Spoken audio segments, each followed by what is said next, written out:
दोस्तों सबसे पहले तो आप सभी को नमस्कार। मैं धर्मराज प्रसाद। दोस्तों अब भारत का जो सूरज है ना, अब जापान की ओर से उगेगा। ऐसा मैं इसलिए कह रहा हूं ना कि अभी ट्रंप के टैरिफ बम के कारण और ट्रंप के बेमतलब का जो टैरिफ बढ़ाने के कारण भारत में जो अस्थिरता हो रही है, भारत अमेरिका के सामने झुकने के बजाय अमेरिका के विकल्प को खोज की तलाश में है। और इसी के क्रम में ना भारत जापान की ओर बढ़ा है। और भारत का जो प्रधानमंत्री जापान की ओर गए हैं तो उनका वहां जाना कितना ज्यादा सक्सेसफुल होगा, इसके लिए उस देश में कुछ ऐसी गतिविधियां होती है जो ये संकेत देती है कि वो पहले से मतलब पता चल जाता है, अनुमान लगाना बहुत आसान कर देता है कि ये जो दोनों देशों का मिलना, जो मोदी जी का जापान जाना कितना ज्यादा सफलतापूर्वक होगा। तो अभी मैं कुछ ऐसे संकेतों की बात कर रहा हूं जो जापान और चीन, आपको बता दूं कि मोदी जी जापान जाएंगे और जापान के बाद 31 अगस्त को चीन जाएंगे। तो जापान और चीन दोनों के दोनों ने मोदी जी को आने के पहले अमेरिका को बहुत तगड़ा झटका दिया है और आज मैं ये झटके की बात करूंगा। तो सबसे पहले मैं जापानी झटके की बात कर रहा हूं जो जापान में भारत के प्रधानमंत्री तो मोदी जी को आने के पहले जापान ने अमेरिका को दिया है। झटका यह है ना कि अभी जापान का व्यापार प्रतिनिधि मंडल ना अमेरिका जाने वाला था और इसमें 550 अरब डॉलर का डील भी होना लगभग तय था। लेकिन मोदी जी के जापान यात्रा से पहले ना जापान अमेरिका का वो व्यापार प्रतिनिधि मंडल का यात्रा है उसको सीधे रद्द कर दिया। अब रद्द करने का मतलब वो है ना कि अमेरिका और जापान, जिस वक्त अमेरिका को भी सख्त जरूरत है क्योंकि अमेरिका जिस तरीके से टैरिफ लगाया है और लगा के पछता रहा है और लोगों को बता भी नहीं पा रहा है, तो उसके बाद अभी अमेरिका को खुद अभी अलग अलग देशों से मदद की जरूरत है। तो अगर जापान का वहां प्रतिनिधि मंडल नहीं जाने का साफ मतलब है 550 अरब डॉलर का जो निवेश है, जो दोनों के बीच व्यापार है, वो अधड़ में फंस जाना मतलब लटक जाना। ये तो हो गया झटका। अब कभी भी कोई भी चीज नहीं होता तो खुल के थोड़ी बोलते हैं कि हम तुमको झटका दे रहे हैं, अब कुछ बहाने बताए जाते हैं। तो जापान ने अमेरिका को यह समझा दिया कि देखो यार, तुम ना जो टैरिफ लगाए हो ना वो अनसुलझा तरीके से था, मतलब अनक्लियर तरीके से था, समझ ही में नहीं आ रहा है कि क्या लेना है क्या देना है और जबरदस्ती मेरे ऊपर टैरिफ थोप दिए। तो जापान कोई बहाना बनाने के बजाय खुल्लम खुल्ला टैरिफ की ही बात किया और अभी पूरी दुनिया जानती है कि भारत किस तरीके से अमेरिकी टैरिफ से लड़ रहा है। तो जाहिर सी बात है जापान ने बहाना कम बनाया और एग्जैक्ट और ओरिजिनल कारण ज्यादा बताया। अब मैं आपको चाइनीज झटके की बात कर रहा हूं जो भारत का चाइना दौरा से पहले चाइना ने अमेरिका को दिया है।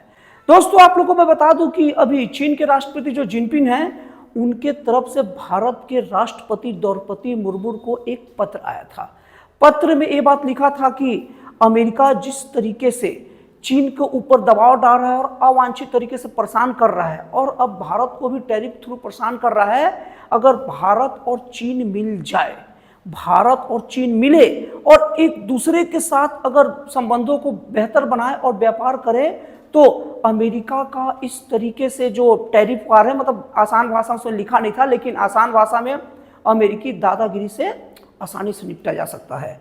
और उस पत्र के बाद से ही देखिएगा हमारे देश के विदेश मंत्री जयशंकर चाइना गए और चाइना के विदेश मंत्री यांग ली भारत आए। आपको बता दूं चाइना के जो विदेश मंत्री जो भारत आए हैं ना, वो कहने भर के विदेश मंत्री हैं, वो पूरी चाइना की जो सरकार है ना उनमें उनका बहुत बड़ा प्रभाव है, उनकी बहुत अच्छे से बात सुनी जाती है। तो ये हो गया।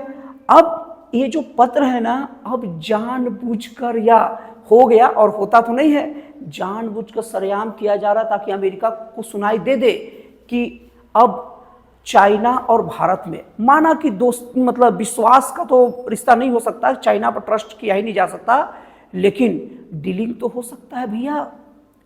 तुम्हारे ऊपर भी मुसीबत है, हमारे ऊपर भी मुसीबत है, तो हम दोनों डील कर लेते हैं। जितना मुझे चाहिए तुम मुझे दे दो और जितना तुम्हें चाहिए तुम ले लो और पूरा का पूरा लिखित रहेगा। तो डीलिंग तो हो सकता है। और रसिया हमेशा से ये बात चाह रहा है क्योंकि रसिया अभी भारत से इतना खुश है ना, जो रसिया ठीक से बता भी नहीं पा रहा। और इस खुशी का एक सिम्टम, एक पहचान है कि रसिया भारत को जो पेट्रोलियम दे रहा है उसमें 5% मतलब 5% डिस्काउंट कर दिया है। तो इस तरीके से देखा जाए ना तो ये चाइना और जापान का जो अमेरिका को जो झटका देना है, ये बात एक्चुअल में इनडायरेक्टली रेड कारपेट बिछाना है भारत का कि आओ ना यार, आओ ना, तुम जैसे ठोकना चाहते हो ना, ठुकाई चाहते हो ना इन देशों का, वैसे हम भी रेडी बैठे हैं, आओ मिलजुल कर ठुकाई करते हैं और हम महाशक्ति बनते हैं। अब जाहिर सी बात है, इतना कुछ होने के बाद अमेरिका झल्लाया हुआ है और थोड़ा डरा और घबराया हुआ भी है, लेकिन अब वो अपनी झल्लाहट, डर, घबराहट का इजहार खुलेआम तो करेगा नहीं। अब वो भारत को और भारत के जो सहयोगी जो देश है ना, उसको डराने की कोशिश कर रहा है। और वो डराने की कोशिश के लिए कहावत है, उल्टा चोर कोतवाल को डांटे। अभी अमेरिका का जो प्रमुख आर्थिक सलाहकार है ना, केविन हैसेट, उनके तरफ से बयान आया है कि भारत अगर ऐसी कड़ा रुख अपनाते रह गया ना, तो अमेरिकी राष्ट्रपति डोनाल्ड ट्रंप भारत के प्रति नरमी नहीं बरतेंगे। अरे भाई, अमेरिकी राष्ट्रपति नरमी बरतने की बात छोड़ दो, वो नरम इतना हो चुके हैं कि नरम कहना भी उनके लिए ठीक नहीं है, वो गल चुके हैं, वो पानी पानी पिघल के हो चुके हैं। वो तो इस बात का प्रतीक्षा में है कि भारत झूठ मूठ का ही सही एक मजाक में भी बोल दे कि हाँ हमने रसिया से व्यापार बंद कर दिया, तो तुरंत अगला फरमान जारी करे कि हाँ भारत रसिया से वो डील खत्म कर दिया, भारत बहुत अच्छा किया, मैं भारत को एकदम खुश हूँ, इससे उसका टैरिफ सीधे 15 से 10% कर दे रहा हूँ गिरा के। अमेरिका इस चीज की प्रतीक्षा में है, क्योंकि अमेरिका को अभी ज्यादा दिक्कत हो रहा है। और उसके बाद में एक और रस्सी जल गई लेकिन ऐठन नहीं गई वाली बात एक और अभी अमेरिकी राष्ट्रपति ट्रंप की तरफ से आ रही है। ट्रंप के एक और आर्थिक सलाहकार पीटर नैरो ने यह बात कहा कि भारत के लोग घमंडी होते हैं और भारत जिस तरीके से अकड़ रहा है ना, उससे कुछ बात नहीं बनेगी। मैं इस पीटर को कहना चाहता हूं कि अरे पीटर भाई, तुमको किस एंगल से भारत का आक्रमण दिख रहा है? व्यापार तो कई सालों से चल रहा था, तुमको क्या चूल मचा था 50% टैरिफ लगाने का? और दूसरा चीज है, तुम जब व्यापार करते हो तो हम क्या बोलने जाते हैं कि तुम पाकिस्तान को क्यों, पाकिस्तान से तेल डील क्यों कैसे कर लिया? हम बोलने गए क्या? और यही नहीं, भारत के जो तुर्की हो गए और बहुत सारे भारत के जो दुश्मन देश होते हैं उनके साथ तुम जो डीलिंग कर लेते हो, तो हम तो बोलने तो नहीं जाते ना भैया। तो तुम क्यों बोलोगे और तुम कौन होते हो बात बोलने वाले कि हम किस देश के साथ व्यापार करें या किस देश का व्यापार ना करें? तो निश्चित तौर पर अकड़न तुम्हारे अंदर है, लेकिन कहा जाता है ना कि रस्सी जल जाती है लेकिन ऐठन नहीं जाती। और इसकी हालत कुछ वैसी है ना कि जैसे कोई सांप के सामने आप देखे होंगे कोई मेढक आ जाता है और मेढक को भागने का रास्ता नहीं दिखता, तो मेढक अपना आकार बहुत फुला लेता है, डराने का कोशिश करता है सांप को, लेकिन सांप को पता रहता है कि इसकी अभी क्षमता और औकात क्या है। तो भारत के सामने भी अमेरिका वही हरकत कर रहा है। भारत को पता है कि अमेरिका का फाए फाए सांप तब सॉरी मेढक की तरह पूरा फुला लेने से शरीर कुछ नहीं होगा। भारत अभी चिल्ड बैठा है, जितना बोलना है बोल, झुकेगा तो तू जरूर। अब ये सब जो खिसियाहट है ना, अमेरिका कहीं ना कहीं निकालेगा। अब वो निकालने की कोशिश किस पर कर रहा है? भारत के उन स्टूडेंट पर जो भारत अमेरिका पढ़ने जाते हैं। पहले क्या होता था, जब भारतीय छात्र जब अपना जे वीजा और एफ वीजा बनाते थे, तो वो वीजा बनाते वक्त उनके वीजा पर लिखा रहता था ड्यूरेशन ऑफ स्टेटस। मतलब ये रहता था कि आप अपने जैसे कॉलेज में या जहां एडमिशन कराना है जो संस्था में कराइए, और उसके बाद एग्जामिनेशन अपना दीजिए, और उसके बाद एग्जामिनेशन का डेट तक, रिजल्ट तक आराम से वेट करिए, और कोई पूछे दिखा दीजिए कि भाई पढ़ने आए हैं। और अगर उसमें डेट में तारीख मोटा मोटी अंदाजा लग जाता था कि हाँ अभी रिजल्ट निकलेगा, और अपने हिसाब से आराम से जाएगा। तो मतलब स्टूडेंट निश्चिंत होकर रहता था, और उसके बाद अगर उसके आधार पर कुछ काम करने की सोचे तो वो बेस बनाकर वहां का कुछ काम धाम भी करता था। लेकिन अब अमेरिका क्या कर रहा है, जो विजिटर जो एक्सटेंडर होता है, मतलब एक्सटेंड विजिटर जो वीजा होता है, उसके नीति में बदलाव कर दिया। अब अमेरिका क्या कह दिया कि अब जो स्टूडेंट आकर अपना जे वीजा बना रहा है, मतलब स्टूडेंट मतलब पढ़ाई के लिए वीजा बना रहा है, उसमें वीजा बनने के डेट से ही उसका एक्सपायरी लिखा जा रहा है। मतलब ऐसा है, और केवल भारतीय विद्यार्थियों के लिए है।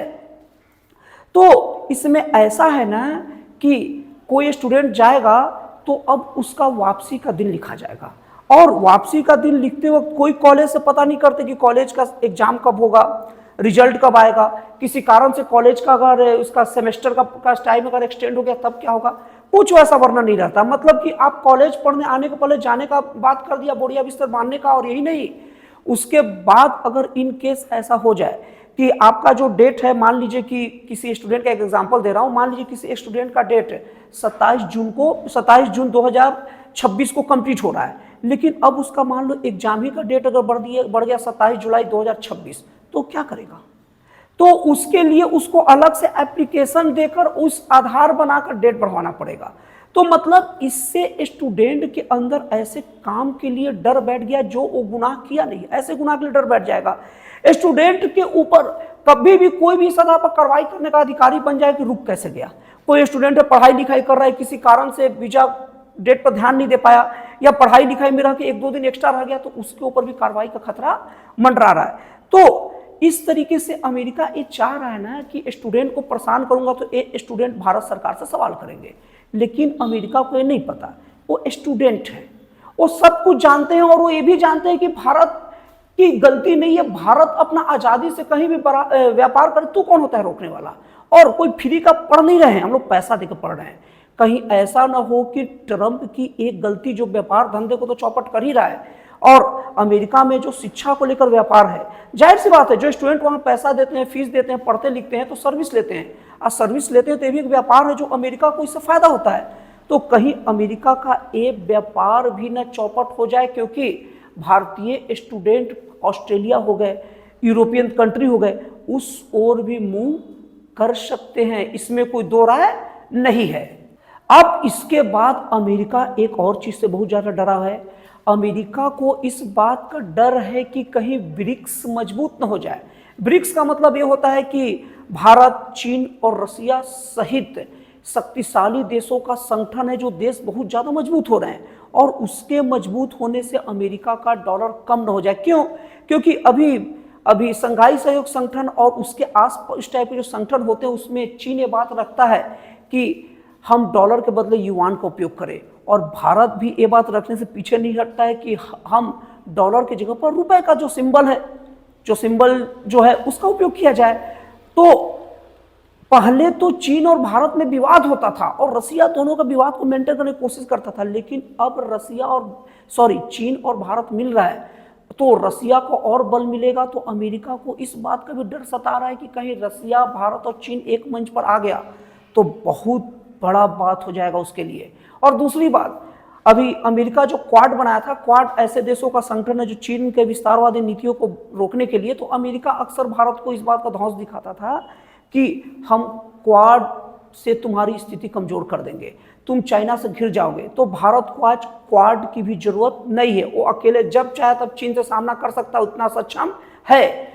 तो इस तरीके से अमेरिकी राष्ट्रपति डोनाल्ड ट्रंप और अमेरिका का घबराना एकदम जायज है, वाजिब है, और उसे घबराना चाहिए, और उसका बचाव के लिए कुछ उल्टे सीधे हरकत से ज़्यादा अच्छा सीधे सरेंडर मोड में आना चाहिए कि भैया हो गया मेरे से गलती, सबसे होता है, और हमसे व्यापारिक रखो, हम सीधे 10% टैरिफ आपको लगाएंगे, ज़्यादा नहीं लगाएंगे, पहले से और कम कर देंगे, आओ, ये सब चीज़ें भूल के, तब निश्चित तौर पर ये स्थिति सुधर सकती है। और नहीं तो अमेरिका अपनी बर्बादी का इतिहास लिखने के लिए तैयार रहे, और ये बर्बादी का जवाब दे, अमेरिका का बर्बादी का जवाब दे का पूरा ठीकरा राष्ट्रपति डोनाल्ड ट्रंप पर फूटने वाला है इस उम्र में। और भारत का चीन और जापान यात्रा के दौरान अमेरिका अपने कुटिल चालों से बाज नहीं आया।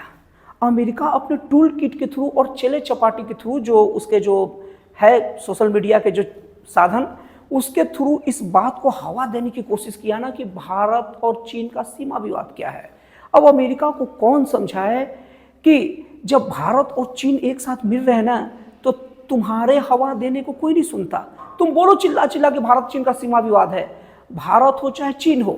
और खास करके मैं भारत के लोगों की तरफ से तो बोल ही रहा हूं कि भारत के लोग कभी भी पुरानी बातें भूलकर, जो उनके साथ खड़ा रहता, जो उनके देश के बारे में बात करता, उनके पक्ष में बात करते हैं, और जो देश के बारे में बात करके उल्टा बात करता हो, तत्काल उनके विरोधी होने में समय नहीं लगाते।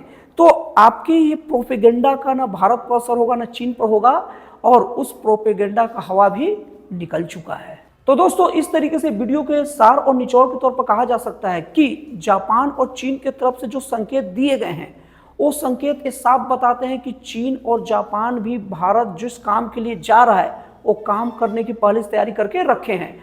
और अब विश्व की 3 महाशक्ति रसिया, चीन और भारत, और उसके साथ एक चौथी महाशक्ति जापान भी जो मिल जाएगा ना, तो निश्चित तौर पर देश के लिए बहुत शुभ संकेत है। और अमेरिका जो टैरिफ है वो उल्टा घुमाकर अमेरिका के अलावा किसी और को क्षति नहीं पहुंचाने वाला है।